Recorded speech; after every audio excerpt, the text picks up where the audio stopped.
Hey, what's up, guys? It's your girl Kia.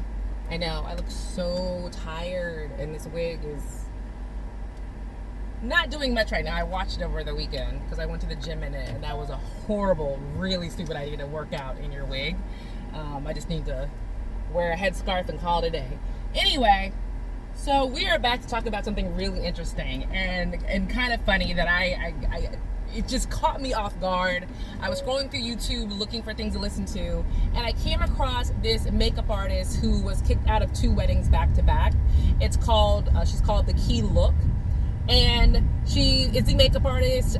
She owns a popular company. Apparently, her makeup brand, or I don't know what you call makeup artists, companies, whatever, does a really great job. She's got a lot of great reviews. She does a good job, but these 2 situations in particular, she really crossed the line at a wedding vendor.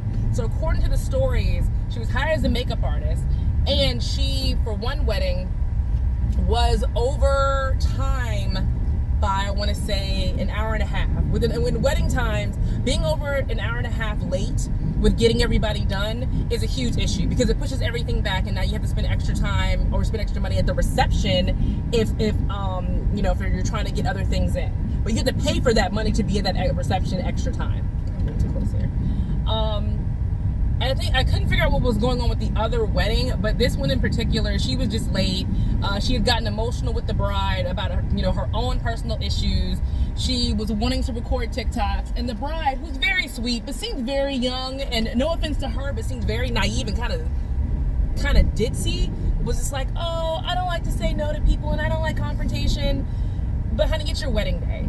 On your wedding day, you need to be confrontational and stand up for yourself and have a voice, especially when you are paying the vendor for a service. They're not paying you. And so the bride seemed to have kind of just wanted to go along with it. But the husband was fed up, like a lot of husbands would be, because husbands don't want, one, their wives' wedding day to be ruined, their wedding day to be ruined, 2, to have their space encroached upon. Because what ended up happening is the makeup artist just wouldn't leave. She just wouldn't go away.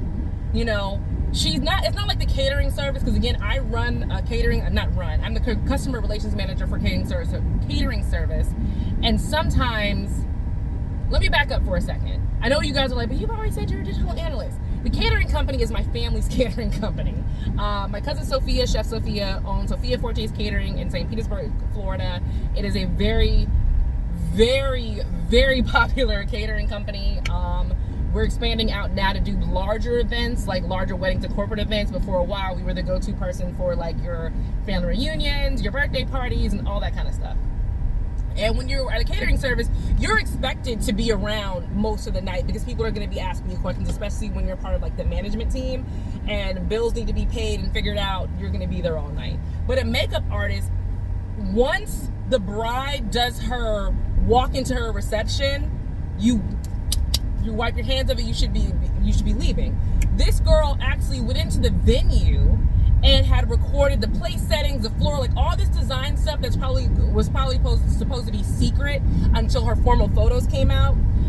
And I guess they had taken people's phones as well to make sure that this kind of stuff didn't end up all over social media. A lot of brides do that. They don't want their wedding pictures everywhere until the formal photos come out. But this girl, The Key Look, had taken video recordings inside the reception before anybody was in there. She wouldn't leave for the bride and groom's first moment together in private, which is a really key moment. I remember that moment with my husband finally being able to be alone together after the craziness. It was so wonderful. And she just couldn't take a hit. And the groom just wanted her gone and out, and that made her go to her car and cry. And for some reason, this is the part where I got confused in her story. Instead of leaving, realizing, oh my God, I really messed up, I need to call and apologize, she was like, I'm gonna go back in there with my head held high. But why? You're not a guest. Just because, here's another key thing about the events. Just because the person who is having the event or throwing the event, or the person who's the focus of the event, is nice to you and is cool with you, does not mean you're invited to the event. It does not mean you're a guest at the event. It means nothing that the person who is having the event or the focus of the event is just being nice and respecting you as a employee or respecting you for what you do. It does not mean you get to stay at their event and be a part of it. Nobody should think that.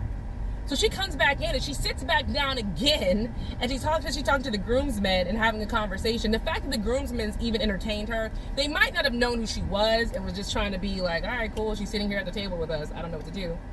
But then the bride's brother escorted her out, which is what should have happened. It probably shouldn't have been the bride's brother, only because he's a man and that could have been iffy. It should have been the bridesmaids or the bride's mother, who just said, we appreciate your services, but in the words of Shawnee O'Neal, thank you for your services, and then you can exit stage left. And what makes it even worse is that the girl gets on TikTok. Oh, when she left the venue, I don't know if this was the first wedding that she got kicked out of or the second, but one of these weddings, she walked through someone else's wedding with all the gear and kind of made an obnoxious exit through somebody else's wedding. So she technically has ruined 3 weddings in 2 days, which should never happen. When you're at these events, as a makeup artist, as a photographer, as a caterer, you are supposed to be not seen and not heard. How do I know this? Because there have been plenty of events for my cousin where I have spent in the back. Even though I'm the customer relations manager, I try not to have to serve food. I really don't want to if I don't have to, but sometimes my cousin needs me to do it. So I pop on an apron, pop on some gloves, and I serve the food. And then I go back and hide in whatever catering kitchen that we are at and just wait for somebody else to ask me a question, or wait for, because what I do is, if like the person who's running the event has a question, they don't go to my cousin who's the chef. They don't go to the wait staff. They come to me. So I'll pop out my head and say, hey, what can I do for you? What do you need? I answer their question, get them what they need. I go right back into my hidey hole. The only time I've showed, quote unquote, my butt at somebody else's event, and this happened, I want to say a year ago, maybe 6 or 7 months ago. We were catering an event, and the event was supposed to be for 300 people. My cousin prepped for 300 people. They ended up changing the amount to like 125 on the day, the exact day you were supposed to change the number. But my cousin had already been prepping because it was a large company event. So she prepped for 300, then it got changed to 125, and that means the amount dropped down too that she had prepared for, which is always annoying and frustrating, but whatever. We get to the venue, and the venue actually 75 people only ended up showing up. But my cousin prepped and cooked for 125. We don't do food waste. Food waste is just not, even though we got paid for it, it's not something we enjoy doing. And because of catering rules, we can't give the food to anybody else. It can't get reused a later date. It has to get thrown in the garbage. Sometimes we, will actually donate the food to homeless shelters because we can technically do that. But other than that, the food ends up going to, and it's a pain in the butt. So we ended up, nobody showed up, only 75 people. There was a bartenders there too, who, of course, they paid for the liquor, but the bartenders there were hoping to get tipped, so they were pissed too. So they walked over in the crowd of people and were like, hey, y'all need something to drink? We hungry, what y'all want to do? I was like, hey, I could use a drink, whatever. So all of us are walking back and forth through these people's venue because it was just, everybody got played. So that was the thing. And no, I won't talk about the event. We actually have another event coming up soon with them, which I hope is a lot better. It wasn't like they were bad or mean people. It was just whatever. I digress. So you're supposed to be seen and not heard, and just mind your business and do your job and go home. And I feel like this girl was looking for either oh my God, you're so amazing, you're the best makeup artist who's ever existed, I love you, I wish I could just take you home. I don't know if she was looking for that type of adoration from the bride, but that's silly. The second part of this, and I talk about this all the time on Life Full Circle Radio, I talk about this on this channel, is that social media has become really, really detrimental to people's grasp on reality. You should not be stopping any bride to film a TikTok with you before, during, or after her wedding. Her job is to not help your social media following. And the fact that you had this girl record a TikTok multiple times is so egregious, I cannot even put it into words. And that's what the key look was doing, trying to get the bride to do TikToks and trying to record content, and she needed content.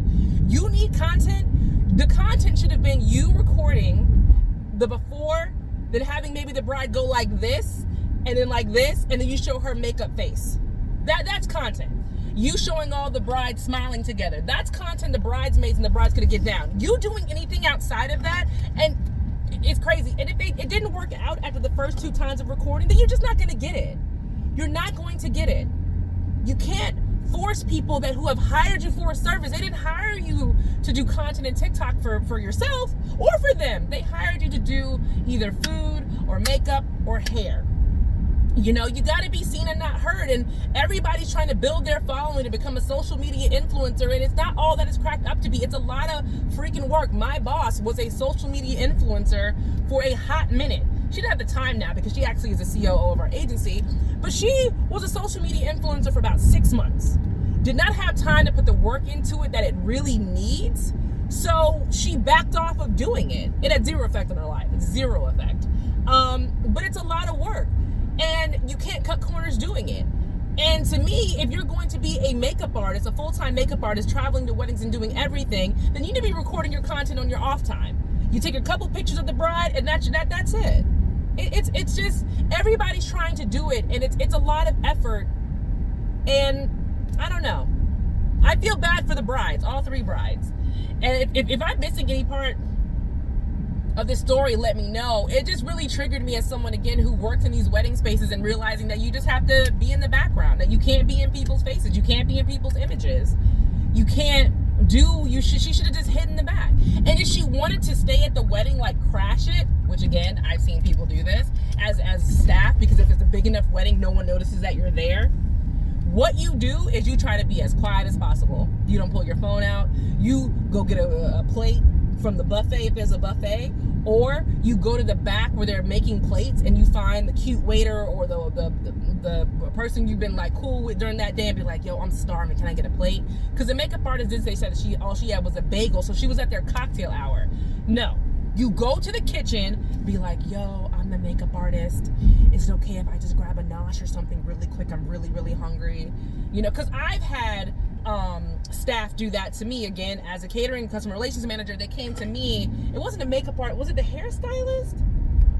Well, no, it was not. It was a photographer, and then another time it was the saxophonist who said, like, I'm really, really hungry. I was like, no problem, we got you. And I made them a to-go plate, and that person went outside in their car and ate that to-go plate on their break. Another person just sat outside and ate their plate, and that was it. That's how you do it. You don't just be in these people's cocktail hour or in their reception or sitting down at a table. I don't care if it was just a groomsman sitting in there. The fact that you're sitting down at a table in general is just no way. Shouldn't be happening. Go home. So lastly, the girl then posts TikToks explaining and how the groom was mean to her. You better be glad the groom was only mean to you. If that was my husband would have had a couple beers in his system and cussed you smooth out. He does not like that type of stuff. Most men don't like that kind of stuff. Most men aren't down for wedding crashers or people who don't know how to take a hint and leave. You know?